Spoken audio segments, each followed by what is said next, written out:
Well, we're glad to welcome you again to Flame of Truth.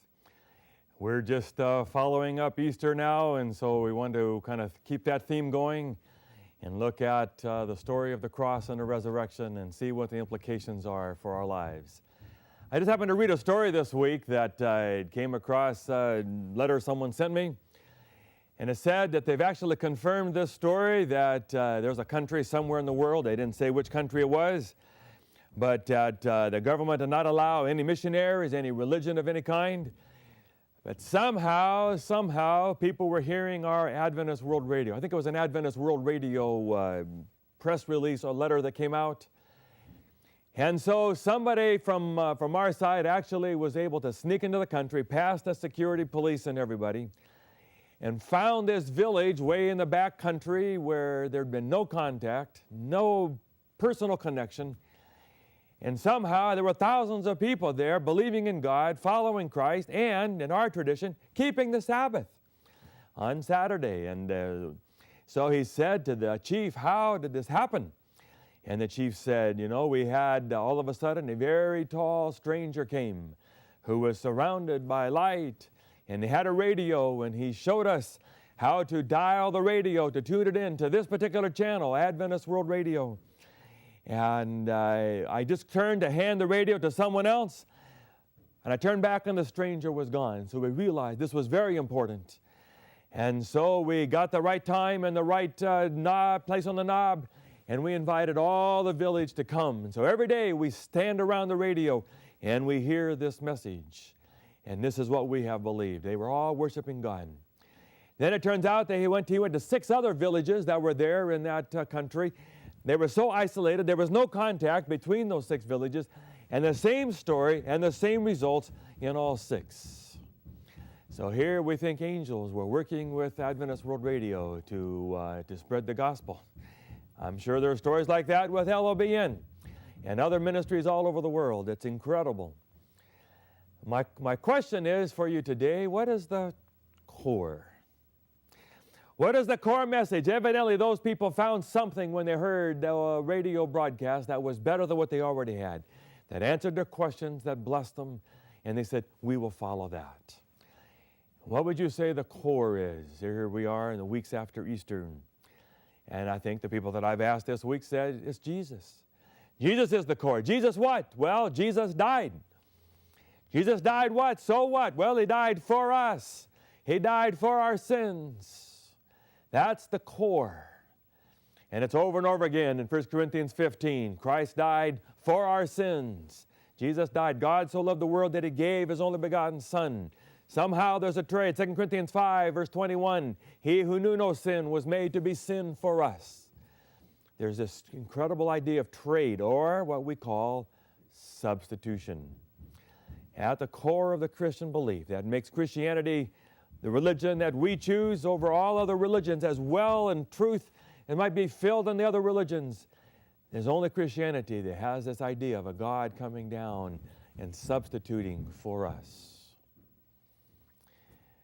I mulled over who I would be willing to substitute for. I went to college during the Vietnam War. I had friends who had to go. And as I've said before, I could have gone, should have gone. But I got a deferment for being a theology student. If I had come up to one of my friends who was packing, getting ready to go on the plane, would I have been willing to substitute and say, "Here, I'll go. You stay here and go to school. I'll go to Vietnam," and risk being killed and end up on the Vietnam Memorial Wall? I don't think I'd do that. I have a member in my church, I just did the funeral, died in her late 50s. Diabetic, ended up with both legs being cut off below the knee. I was in the hospital room when the surgeon was there, as the family and her agonized over this choice. Was I tempted to substitute for her and say, "Here, I'll go. I'll be the one, lose my leg. You go walk"? No. Who could do that? 9/11.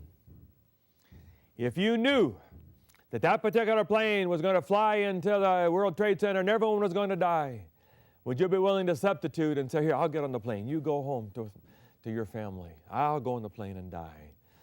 No, nobody we know is willing to do that. I haven't watched the whole movie, just the beginning and the end, because they told me it was so violent. Saving Private Ryan.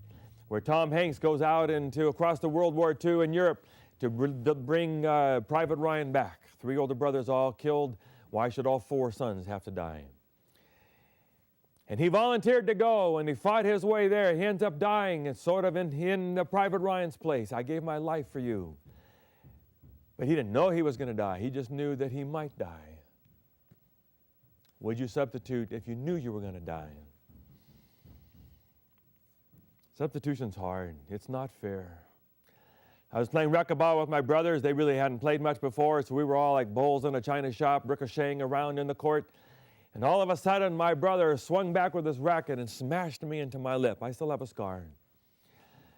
And as I lie there on the floor waiting for them to kind of clean me up, I had blood everywhere, blood all over the racquetball floor.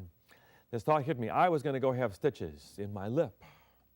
I was going to have, anesthetic shot. And I was going to have a scar for the rest of my life. But my brother was the one who did it. He goes away fine. He has no scar, no pain, no shot, no surgery. I was the one.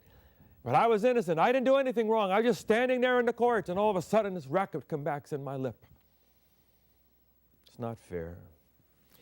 Almost every story of substitution is not fair. It doesn't feel right. I have friends who have died by drunk drivers. The drunk driver goes free. My friends are dead. Substitute. It's not fair. You've heard of the story in Bridget River Kwai in Thailand, actually where I grew up. I've been to the bridge, been to the cemetery there. This particular story is about the British who were there. Americans were there also. And terrible having to work in terrible conditions under the Japanese. And there's a story where they all came back one day and the Japanese counted the tools, the shovels. One shovel was missing. And so he said, somebody stole the shovel. Well, no one would admit it. Finally, he just worked himself up into such a dither. He was so mad. He finally said, all die, all die. And he took his little pistol and went to the first man in line, was going to start shooting, all die. When one man stood forward and said, I took it. So mad. Took that pistol and just beat him all over the face. But he hadn't died yet. Finally took his rifle and just clubbed him on his head. The man slumped to the ground and died. All the other friends carried their friend back to their barracks. At the end of the day, they counted the shovels, and all the shovels were there. Someone made a mistake. That man had stepped forward to give his life to save the rest of the camp. It's not fair. Didn't deserve to die. Didn't deserve to have his family and children go without him. Not fair. Substitution's not fair. You heard about the story I just read this last year on a plane ride by John Grisham, the innocent man. He's writing a story about a man down in the South who was a promising baseball player but got involved with craziness. And so there was a murder in town, and they decided to finger him. Had little bits and pieces of evidence, but not conclusive, and other evidence contrary to it. But they put him away. They got a jury to agree that he was the one. Put him in death row for years. 17 years or something. Every day, he said, he shouted at the top of his voice. He drove all the other prisoners crazy. I'm innocent. I did not do it. I did not do it. Go find that one. He would accuse other people, shouting. That's what being labeled guilty when you're innocent will do to you. Years later, some people studied the DNA and all the rest, and finally he got to go free. It is one of the worst things that can happen is to be in prison for something you did not do. And your life is over. That's what we say, but substitution. Someone dies for someone else. I can't find the original of this story. I hope I'm telling it roughly true. But there was a Greek man who committed some crime, maybe murder, and they were going to have to execute him on a certain day. But he said, I'd like to say goodbye to my family. I'll never see them again. Could I have 30 days to travel to my family, say goodbye to them, and then come back? Why would you come back? How would you know you come back? And so he got a friend to stand in the cell for him for a month. And they told him, if you don't come back, your friend will die. I'll be back. I'll be back. He went away. The days clicked by. Finally got to the 30th. No sign of the friend. Everyone said, your friend's not coming back. Why would anyone come back when they know they're just going to die? No, my friend will come back. They finally came to the cell. He's going to die. They took him down toward the execution when all of a sudden, here came his friend running up all out of breath. He had had some delay, and he had run to make sure that his friend didn't have to die for him. And the king was so moved by this loyalty, by the friend and by the one who came back, he let them both go free. Maybe someone can find the full story for me. It wouldn't have been fair for that friend to have to die, but that's what the gospel says, that Jesus came down and died in our place. It's not fair. As a young pastor, this was all very simple and very clear to me. God had said that the tree, if you eat of the tree, you shall surely die. Obey and live, and disobey and die. Adam and Eve disobeyed, they deserved to die. And their sin got passed on to all of their children and now to the whole world. And so the wages of sin are death. Death has passed to all men, Romans 5:12. And so we all deserve to die. But 2 Peter 3:9, God is love. He not willing that any should perish. And so he has to find some way.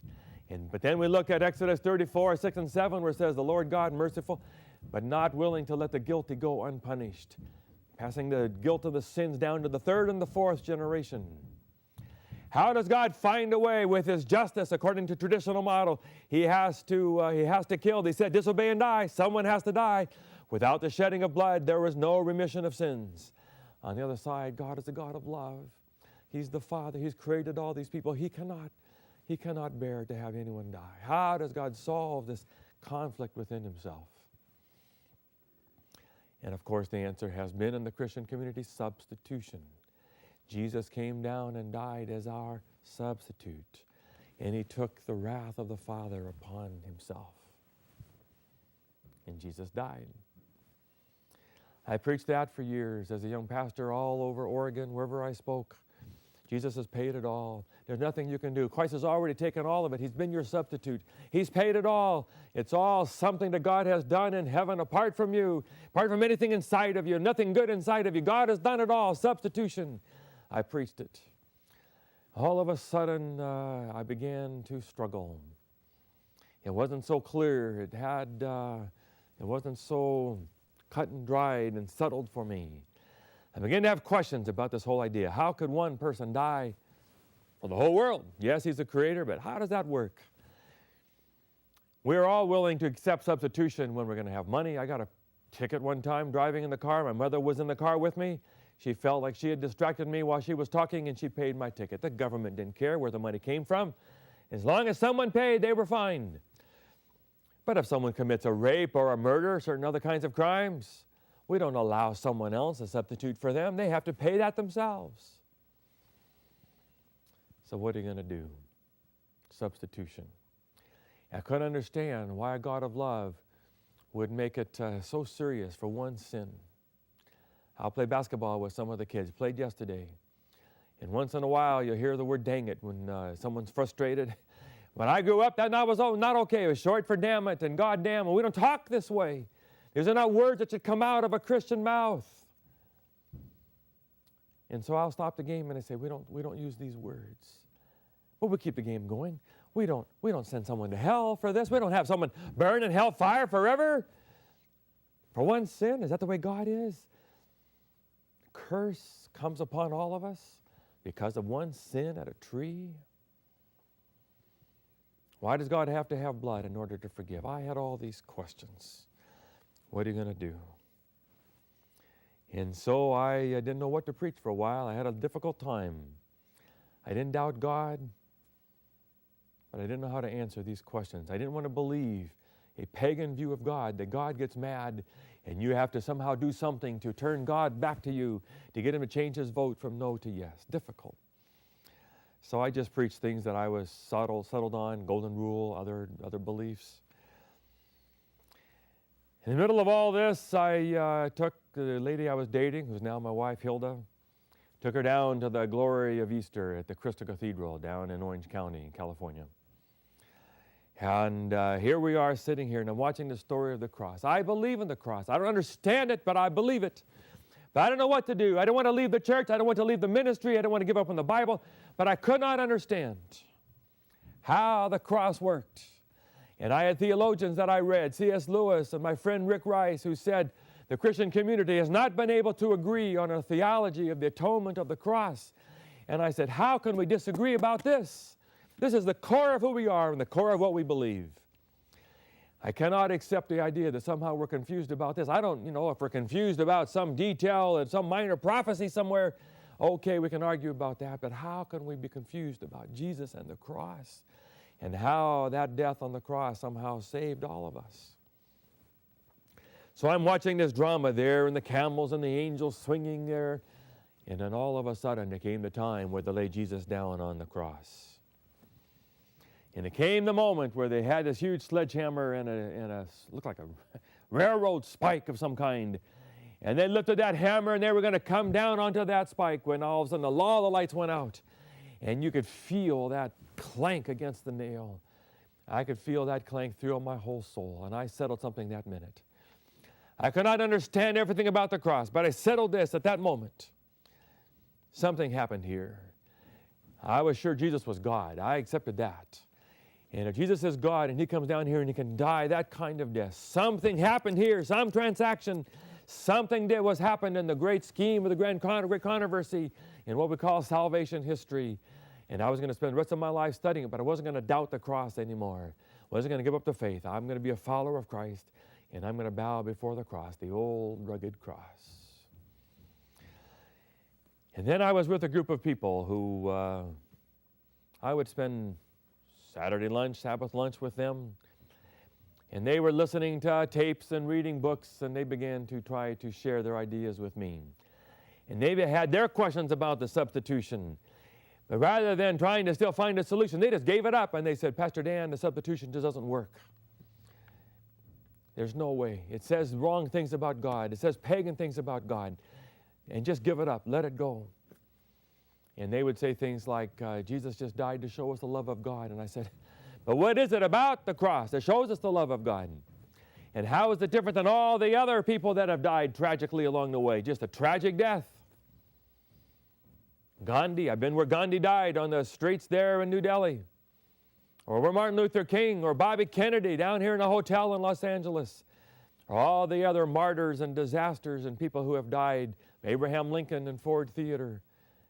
Why isn't that somehow the death that is for us? How was Jesus' life any different than all the other tragedies? All the Jews who died in the Holocaust, I'm sure suffered as much as Jesus died on the cross. Well, I was having a difficult time. I could not accept giving up on the substitution because of passages like this. I preached on this the other day in my church. Isaiah chapter 53, surely he took up our infirmities and carried our sorrows. Yet we considered him stricken by God, smitten by him and afflicted. But he was pierced for our transgressions. He was crushed for our iniquities. The punishment that brought us peace was upon him. And by his wounds we are healed. We all like sheep have gone astray. Each of us has turned to his own way, and the Lord has laid on him the iniquity of us all. He was oppressed and afflicted, yet he did not open his mouth. He was led like a lamb to the slaughter. And if you turn to the end of the chapter, therefore I will give him a portion among the great, and he will divide the spoils with the strong. Because he poured out his life unto death and was numbered with the transgressors, for he bore the sin of many and made intercession for the transgressors. Too many passages about the substitution, where Christ is our substitute. Over and over again, he took our sins. 2 Corinthians 5, Galatians 3, he took the curse in our place. He died for the sins of the whole world. Jesus died for us. While we were yet sinners, Christ died in our place. Christ died for us. It was too clear, and I said to my friends, I cannot give up substitution. Finally, I went to a friend of mine who was a theologian, and I said, I'm in trouble here. I don't know what to preach that I can say for sure.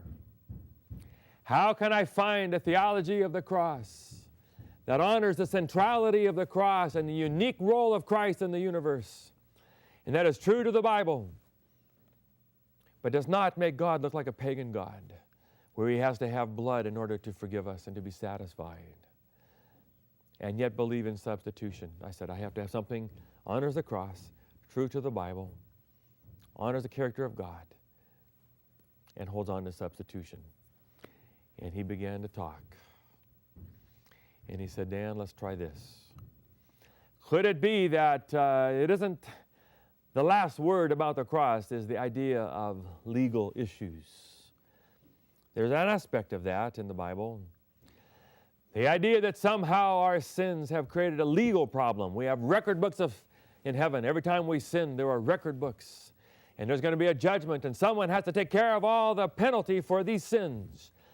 And that Christ somehow dies, and he takes care of the penalty. And now the king is satisfied. Maybe that isn't the best understanding of sin. Maybe we should look at sin as a disease, as sickness, damage that has happened to us, damage what God wanted us to be and wanted us to do, and we've fallen short. And relational sin has damaged our relationship with God, and now there is separation. That's what sin does. It separates. Every sin separates you a little bit from God.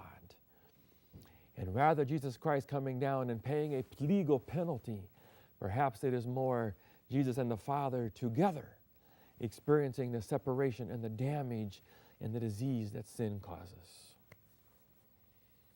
So I've been thinking about that ever since. Let me try some parables with you before we're done today. 3 parables. I had finished college and was a young pastor up in Southern Oregon when I came back down to my particular college, Pacific Union College, up in the Napa Valley. I came down for some weekend. One of my brothers was graduating or something, and Friday night they had this slideshow in one of the chapels. I'll never forget it. Wish I could show it to you today, based on Isaiah 53. A camera photographer had set himself up on the hill outside San Francisco looking over the Golden Gate Bridge. It was an old-fashioned camera with one of those curtains over it, and he would have people come up, and somehow there were people who came up who were disfigured. They had scars across their face. They had bandages, or they'd have an arm missing, or they had a leg missing and were on crutches, or some other problem. But every time he took a picture of them, they would print the picture out, and the picture would be perfect. It was what God made them to be. It was what they were without any sin or sickness or disease. And he would show them the picture, and they would look to see what they could look like and what they would be like without the scars and the disfigurement. Some went ahead and walked away, and they went on the rest of their day with their problem. They were used to it now. They didn't want to give it up. This is who they were now. They didn't want to change. But other people would take the picture as a dream. And the moment they took the picture, all of a sudden their disfigurement would be gone. The bandage would be gone. Their arm would be restored. The leg would be there. And they would go dancing down the hill happy and incredible. And then we got to the final scene of the show. And here was this photographer.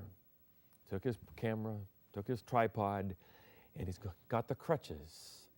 And as the screen pictured his face, every problem that the people had now come to him. The moment they lost the scar and got the leg back, those afflictions went to him. Then the verse, surely he has borne all of our infirmities, all of our sicknesses. Our sicknesses went to him, and all his wellness and life and righteousness came to us. That's one parable. Second parable, real quickly. Let's say a group of us who are dreamed of going to run with the bulls in Pamplona, Spain. We saw it on television. Well, that must be one of the great rushes of the world to run down a street in front of all the bulls. So we get a plane ticket, and we all fly over there. The night before, we're in a restaurant. So excited, we're going to run with the bulls tomorrow. Someone comes up to us, and he said, you're going to run with the bulls tomorrow? Yes, we're excited. Hey, please don't do it. Please don't. Why not? We've been looking forward to it for years. This is a chance of a lifetime. He said, I did it. You can die out there. No, we're not going to die. We're fast. He said, I thought I was fast. I thought I would never be caught, but I got caught. He pulled up his shirt. He showed us the scars where he was gored. He said, I almost died in the hospital. So now I go from restaurant to restaurant begging people, don't do this. You could die. Is that what Jesus did on the cross, showing us the scars, what happens with sin? The difference is, of course, is that some people don't die with the bulls, but with sin in our world, everyone will die. So that parable doesn't quite do it all. Well, let's try one more quickly. A group of us, let's say, go down to San Diego. I'm a scuba diver, and I heard that you could go scuba diving in a little boat out there, out from the water, out from the shore, a couple hours. And you would dive into the water, and then you would swim over to a shark cage about 30 feet and get inside the shark cage, and the sharks would come. They say it's the most exciting 30 feet in the world. Those 30 feet of swimming over to the shark's cage. So we're inside the shark's cage, and we watched the sharks. We came back up. We're waiting for the second dive. You have to wait outside for a little bit to get the gases out of your body. One of our group said, hey, let's do it next time without the cage. Let's just do it outside. And we'll take some meat and we'll feed it to the sharks and they'll eat the food and not us. Won't that be incredible? We'll take pictures. We'll go home and show everybody. My dive instructor, he said, please don't do that. You'll die. You'll die. You'll never make it. Please don't. Oh, no, it'll be fun. We began to gear up. One guy is saying, let's do it. This is going to be great. The other man is saying, pulling on my arm. He said, Dan, don't do this. Don't. One of my best friends. We've done everything together. Don't do this. Don't do this. You will die. When he sees he can't persuade us any other way, my friend, he puts a tank on and he jumps into the water. In about 2 seconds, those sharks are all over him. There is blood all over the water. There is blood everywhere. All of a sudden, we finally find him floating back to the top. He's been chewed to pieces. He's dead. We pull him into the boat and we bring him home, and I do the funeral. And I said, I owe this man my life. He said not to. He said the sharks would kill me. I was going to do it anyway, but he died to show me there are sharks in the water. Don't do it. Is that what Jesus did? He came down not to satisfy an angry God, but he and God came down to show us this is what happens when he takes sin. When you sin, there's a chance that you will die. You and I commit a little sin. We don't know we're going to die someday. Jesus telescopes it down and says, this is what will happen when you die. Please don't do it. And so at the cross, Jesus died, not to satisfy a pagan God, but to show you and I the way it is. Jesus already died for you. Don't come into the world and die for yourself. That's the point.